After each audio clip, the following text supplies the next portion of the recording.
साथियों नमस्कार, स्वागत है आपका हमारे YouTube चैनल में। साथियों आज हम बात करेंगे यूपी ट्रिपल एससी लेखपाल को लेकर। आपको पता है कि 7,994 पदों पर यहाँ पे वैकेंसी आई थी, है ना। तो इसके बारे में आज हम बात करेंगे, इसके आंसर की के बारे में बात करेंगे। पेपर लीक अपडेट जो ये मामले सामने आ रहे हैं उसके बारे में डिस्कस करेंगे, और यहाँ पर सेफ स्कोर क्या रह सकता है साथियों, है ना। बहुत सारे बच्चों का ये कन्फ्यूजन है कि भाई यहाँ पेपर में धांधली हुई है, पेपर लीक हुआ है, तो क्या अब मैं सेफ़ हूँ या नहीं हूँ, उसके बारे में हम साथियों बात करेंगे। तो यहाँ पर हम बात कर लेते हैं। सबसे पहले जानेंगे हम भर्ती के विवरण और उपस्थितियों का आंकड़ा, ठीक है। तो सबसे पहले ये जान लेते हैं भाई, इसमें कुल पद थे 7,994, ठीक है। लिखित परीक्षा हुई थी इसकी 21 मई 2026 को, और उससे अगले ही दिन साथियों 22 मई को इन्होंने आंसर की जारी कर दी थी, है ना, बहुत जल्द, उसके तुरंत अगले दिन बाद, ठीक है, अगले दिन ही इन्होंने ये आंसर की जारी कर दी। अब यहाँ पर बात करते हैं कि अभ्यर्थी इसमें कितने शामिल हुए थे। तो आपको पता है कि शॉर्ट लिस्टेड कैंडिडेट कितने थे, लगभग 3,66,000 यहाँ पे अभ्यर्थी शॉर्ट लिस्टेड हुए थे, और एग्ज़ाम जो दिया था, एग्ज़ाम में जो प्रेजेंट हुए थे वो लगभग 3 लाख हुए थे। अब यहाँ देखा जाए तो बड़ी भर्ती है भाई, 7,994 पदों पर के हिसाब से देखें तो यहाँ पे कंपटीशन का स्तर थोड़ा कम रह जाता है, क्योंकि भाई ये आपको पता है कि पैट 2025 से जो भी कैंडिडेट थे वे सब शॉर्टलिस्ट हो गए, और उन्होंने ये इस परीक्षा में ये शामिल हुए थे। तो इसमें अगर हम विषयवार विश्लेषण करें तो इस बार आपको पता है भाई सिलेबस भी थोड़ा सा चेंज यहाँ पर किया गया था। तो परीक्षा का कुल स्तर मॉडरेट था, हम ईजी नहीं कह सकते भाई, मॉडरेट था, है ना। कुछ सेक्शन आसान तो कुछ ऐसे थे जो परेशान करने वाले थे स्टूडेंट को। अगर हम यूपी जीके की बात करें साथियों तो 20 क्वेश्चन आए थे यहाँ पर यूपी जीके के, और कुछ प्रश्न तो सीधे थे, यानी कि देखते ही क्वेश्चन का आंसर हो रहा था, लेकिन कई ऐसे थे जो बहुत ही कठिन स्तर था, ठीक है। तो यहाँ पर यूपी जीके में अगर 20 प्रश्न थे तो 12-13 करने लायक थे बस, ठीक है। जो कोई बच्चा ईमानदारी से जिसने मेहनत करी है और पढ़ने में ठीक ठाक है तो उसने 12-13 प्रश्न यहाँ पर बना लिए होंगे। बात करते हैं कंप्यूटर की साथियों, तो कंप्यूटर में 15 प्रश्न, आपको पता है कि यूपी ट्रिपल एससी आयोग से कोई भी परीक्षा हो, चाहे आपके जूनियर असिस्टेंट हो या अदर कोई भी एग्जाम हो, अब जैसे लेखपाल है तो इसमें भी 15 नंबर का इन्होंने क्या किया था, कंप्यूटर ऐड किया था, है ना। इस सेक्शन ने सबसे ज़्यादा अभ्यर्थियों को चौंकाया है, मतलब इतने टफ लेवल के यहाँ पे क्वेश्चन देखने को मिले, है ना, बहुत डीप पूछा गया। तो यहाँ जो स्कोर बन सकता था, है ना, जो ठीक पढ़ने वाला है वो 8 से 9% यहाँ पर बना सकता था। बात करेंगे डीआई की, तो यहाँ पे जो डीआई के प्रश्न थे साथियों, यहाँ पे 10 प्रश्न पूछे गए। डीआई का सेक्शन जो है आसान रहा, यानी कि इसमें जिसका मैथ स्ट्रॉन्ग है तो लगभग इसमें पूरे के पूरे भी कर सकता है, नहीं तो 8-9 क्वेश्चन तो आराम से बना ले जाएगा यहाँ पर, ठीक है। आगे हम बात करते हैं भाई, अब यहाँ पर हिंदी थी तो हिंदी 10 नंबर की थी, ठीक है।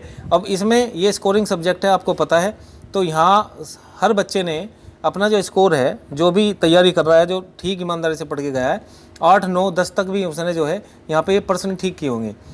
ईवीएस की अगर हम बात करें तो 10 प्रश्न आते हैं, और काफ़ी भ्रमित करने वाले प्रश्न इसमें थे, है ना। कुछ तो 5-6 क्वेश्चन ऐसे थे जो मतलब डायरेक्ट हो रहे थे, और बाकी में जो है बहुत ही कठिन स्तर था, है ना। तो इसमें तुक्का भी नहीं मार सकते, आपको पता है भाई नेगेटिव मार्किंग है।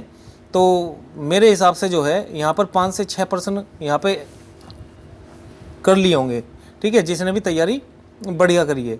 अब यहाँ पर हम बात करें जीके जीएस की, तो भाई साहब 35 प्रश्न थे यहाँ पर, और यह पेपर का सबसे निर्णायक सेक्शन था, यानी कि कठिन और आसान का मिश्रण दोनों थे इसमें। कुछ प्रश्न ऐसे थे तो आराम से मतलब वन लाइनर में ही पूछ लिया, और कुछ बहुत ही कठिन स्तर इसमें रहा है। तो यहाँ से 15 से 20 क्वेश्चन जिसने किया है उसका बेस्ट स्कोर है यहाँ पर, ठीक है भाई। और इसमें आपको पता है यूपी ट्रिपल एससी आयोग में एक ई ऑप्शन उपयुक्त में से कोई नहीं, ये बहुत बड़ा खेल कर रहा है, ठीक है। तो यहाँ पर जो है कुछ प्रश्न जैसे मान लीजिए 100% इन्होंने दिए, तो 5-7% तो ऐसे ही दे देते हैं कि जिसमें ये उत्तर होता है, उपयुक्त में से कोई नहीं, उपयुक्त में से कोई नहीं। तो भाई सिंपल सी बात ये है कि 1/4 की नेगेटिव मार्किंग थी, है ना, और कोई भी नेगेटिव का वो लेना नहीं चाह रहा कि भाई नेगेटिव मार्किंग में मेरे सारे अंक कट जाए। तो इस वजह से ना बच्चों ने पूरे अटैम्प्ट नहीं किए हैं, है ना, उन्हीं क्वेश्चनों को कराया है ना। डाउट में भी उन्हीं कराया जिसमें 2 ऑप्शन में वो डाउट में थे, नहीं तो बाकी जिसका पता नहीं है तो वो स्किप भी किया है। अब यहाँ पर आपको पता है भाई, देखो जैसे ही पेपर दिया तो पेपर देने के बाद में बहुत सारी चीज़ें आई, है ना। पेपर लीक हुआ, आपको पता है, धरना प्रदर्शन भी हुआ 12 जून को, ठीक है। तो इसमें जो है लखनऊ में बहुत सारे टीचर आए, और आना भी चाहिए भाई, क्योंकि ऐसा है, देखो बहुत सारे टीचर ऐसे होते हैं जो मतलब मेहनत करते हैं और फिर उसके बावजूद भी, है ना, तो उनका नंबर नहीं बन पा रहा, है ना, जो स्टूडेंट को पढ़ाया जा रहा है। उससे कहीं आगे तक मेरिट जा रही है, तो कहीं ना कहीं थोड़ा तो वो होता है कि भाई दुख होता है, इतना दुख होता है कि भाई जो मेहनत करने वाले बच्चे हैं वो रह जा रहे हैं, और जो पैसे वाले बच्चे हैं या कोई धांधली करके 2 नंबर से जा रहा है ना, तो वो नौकरी को पा ले रहा है। तो ऐसे में थोड़ा सा सोचने का विषय बन जाता है ना। तो इसके लिए बहुत सारा प्रदर्शन हुआ, धरना प्रदर्शन, और परीक्षा का बाद का जो ये सबसे चर्चित और गंभीर मुद्दा है भाई, ठीक है। इस पर बहुत सारे ऑब्जेक्शन उठे भी हैं, है ना, और धरना प्रदर्शन भी हुआ है। यहाँ पे देखिए, परीक्षा के तुरंत बाद लगातार पेपर लीक होने का आरोप लगाए गए हैं, और ये सच भी है क्योंकि बहुत सारी जगह से वीडियो आई हैं। बहुत सारे सेंटर पे तो ऐसे हुआ है कि भाई 12 बजे पेपर छूट रहा है तो 3-3 बजे उनको निकाला जा रहा है नहीं, पता नहीं क्या बात हो रही है। तो यहाँ इस मुद्दे को लेकर 12 जून में लखनऊ में अभ्यर्थियों द्वारा और टीचर ऐड हुए हैं, है ना, जैसे ये विवेक सर हुए, है ना, तो और भी बहुत सारे टीचर साथ में रहे हैं जिन्होंने धरना प्रदर्शन किया है और वाकई बच्चों का बहुत साथ दिया है, ठीक है।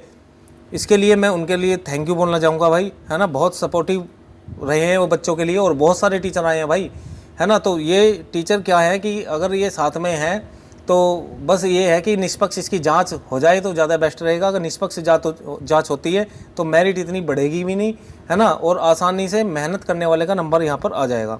आयोग का रुख क्या है? अभी तक यूपीएससी की ओर से इस पर कोई अंतिम निर्णय आधिकारिक बयान नहीं आया है, क्योंकि 12 तारीख में भी 4 बजे तक इनका धरना प्रदर्शन हुआ, उसके बाद में गवर्नमेंट ने रुकवा दिया, ठीक है भाई। अगर इसके बाद तुम करोगे, है ना, अपनी चलाओगे तो क्या होगा? सिंपल सी बात है कि सरकार जेल में डाल देगी कुछ अभ्यर्थियों को, है ना, पकड़ के जो मेन लग रहे हैं उन्होंने जेल में ले जाएगी।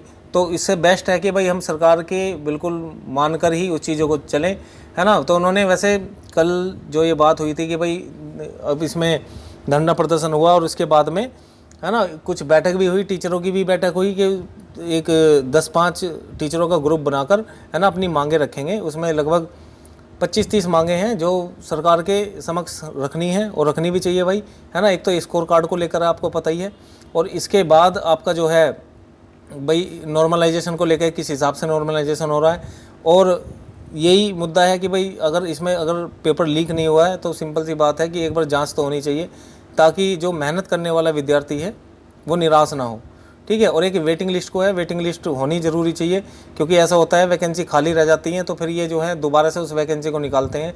ये नहीं कि कट ऑफ में जो कोई पॉइंटों से या 1 नंबर से कम है तो उसे ले लें, कि दोबारा भी मेहनत ना करनी पड़े और इस अभ्यर्थियों के लिए भी ठीक हो जाए, ठीक है ना। तो ये सब चीज़ें मुद्दे उन्होंने रखे हैं, तो बहुत अच्छी चीज़ें हैं। अगर जांच हो जाएगी तो ज़्यादा बेस्ट रहेगा।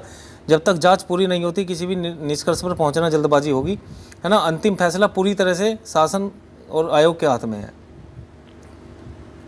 फिर भी हम लेखपाल की जो संभावित कट ऑफ है, अगर ये भर्ती निष्पक्ष हुई है तो इससे हाई मेरिट नहीं जाएगी, है ना। तो ये मैं आपको बता रहा हूँ, ये मेरे हिसाब से है। अगर आपके हिसाब से क्या कट ऑफ बननी चाहिए तो अपनी राय मुझे कमेंट बॉक्स में दे सकते हैं साथियों।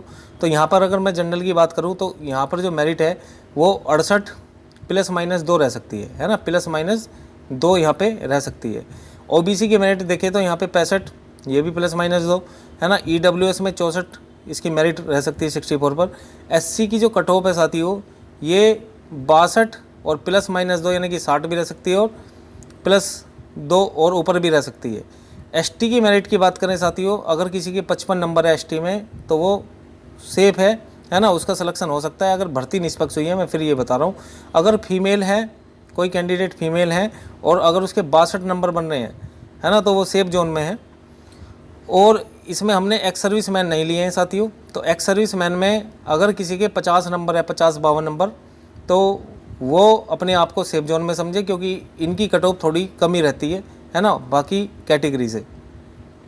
तो ये मेरे जो अनुसार है ये कट ऑफ है आपके सामने, ठीक है। आपकी क्या राय है आप मुझे कमेंट बॉक्स में बता सकते हैं। अगर साथियों वीडियो अच्छा लगा है तो वीडियो को लाइक करें। अगर मेरे चैनल पे आप नए आए हैं तो सब्सक्राइब कर ले भाई, क्योंकि इस तरीके की अपडेट मैं आपके सामने लाता रहता हूँ, ठीक है। मिलते हैं नेक्स्ट वीडियो में। धन्यवाद, जय हिंद।